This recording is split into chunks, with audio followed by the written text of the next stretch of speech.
18 pinakamalas sa loob ng bahay na nagpapaubos ng wealth sa buhay. Una, resibo ng bills sa kuryente. Ang pag-iimbak ng mga lumang resibo ng bayarin, lalo na ang kuryente, ay nagpapahiwatig ng patuloy na pagkakautang at pagdaloy palabas ng salapi. Kaya dapat itong itapon o sirain upang hindi maging magnet ng gastusin. Pangalawa, resibo sa pag-withdraw ng pera sa ATM. Ang pagtatago ng mga resibo ng ATM sa loob ng bahay ay sumisimbolo sa paglabas at pagkaubos ng pera na nagdudulot ng enerhiya ng kakulangan sa halip na kasaganaan. Pangatlo, mga sirang gamit o appliances. Ang mga bagay na hindi na gumagana, lalo na kung itinatago lang sa bodega, ay sumisimbolo sa stagnant energy o pagkantala ng swerte at pagpasok ng pera. Pang-apat, mga patay na halaman. Ang pagpapanatili ng mga tuyo o patay na halaman sa loob ng bahay ay nagdadala ng enerhiya ng kamatayan at pagkalanta ng oportunidad.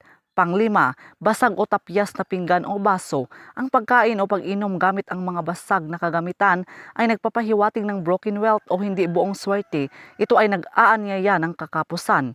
Pang-anim, masyadong maraming kalat o clutter. Ang kalat ay humaharang sa maayos na daloy ng enerhiya ng swerte. Kung magulo ang bahay, magulo rin ang pasok ng pera. Pang-pito, mga gamit mula sa nakaraang relasyon o ex. Ang pagtatago ng mga alaala ng ex-lover ay nagpapanatili ng lumang enerhiya na humaharang sa bagong oportunidad at pag-ibig. Pangwalo, bukas na payong sa loob ng bahay.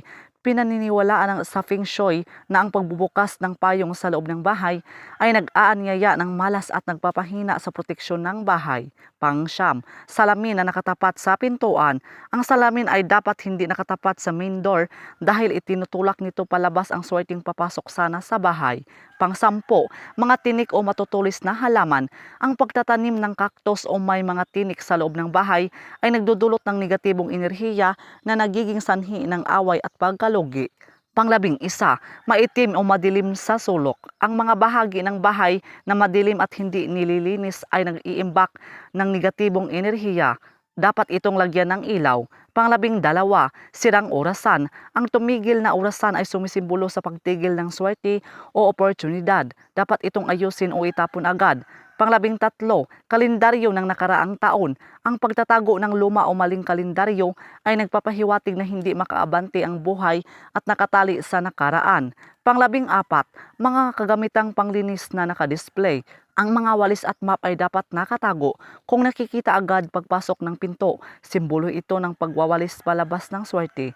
Panglabing-lima, sintetikong halaman na maalikabok. Kung hindi malinis ang mga artipisyal na halaman, nag-iipon ito ng negatibong enerhiya dahil wala itong buhay o fake energy. Panglabing-anim, mga gamit ng taong yumao na nagdadala ng lungkot. Bagamat sentimental ang pagtatago ng napakaraming gamit ng pumanaw na nagpapaalala lang ng matinding kalungkutan, ay nagpapabigat sa enerhiya ng bahay. Panglabing-pito, basurang hindi na itatapon agad. Ang mga basurahan ay dapat may takip at laging tinatapon. Ang nabubulok na basura sa loob ay simbolo ng nabubulok na swerte. Panglabing-walo, salamin na basag o malabo. Ang pagtingin sa basag na salamin ay nagdudulot ng broken image o pagkasira ng swerte at kalusugan. So yun lang po mga kaibigan. So please do subscribe and hit the notification bell para ma-update po kayo sa susunod na mga videos. Maraming salamat.